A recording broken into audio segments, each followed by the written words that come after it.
షేక్ హసీనా ఉంది కదా, former Bangladesh prime minister. August 2024 లో భారతదేశానికి వచ్చింది అక్కడ ప్రొటెస్ట్స్ నుంచి తప్పించుకొని. అయితే ఈవిడికి ఇప్పుడు కోర్టు 21 years జైలు శిక్ష వేసింది కరప్షన్ మీద.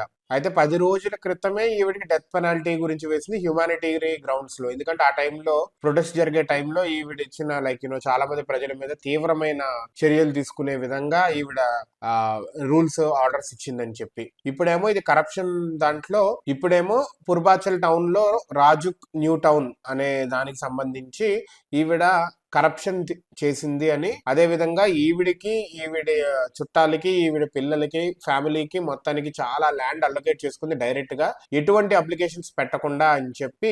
కరప్షన్ పేరు మీద ఈవిడికి, ఈవిడ సన్ కి, డాటర్ కి ఇద్దరికి జైలు శిక్ష. వాళ్ళ పిల్లలకేమో 5 ఏళ్ళు పడింది. అయితే ఇది ప్రస్తుతానికి ఈవిడేమంటున్నారంటే this is politically motivated and it is biased అని చెప్తున్నారు. ఆబ్వియస్లీ బంగ్లాదేశ్ లో ప్రస్తుతానికి అమెరికా వాళ్ళు పంపిన తొత్తు ఉన్నాడు బంగ్లాదేశ్ ప్రైమ్ మినిస్టర్ రోల్ కింద ప్రస్తుతము. సో ఈవిడ్ని పక్కా జైల్లోనే పెట్టి చంపేస్తారని అయితే నేను అనుకుంటున్నాను in the long term obviously. But she's very much for towards India. మనకి సపోర్టివ్ గా ఉండేది ఈవిడ. In the long run we have to see how the whole drama goes.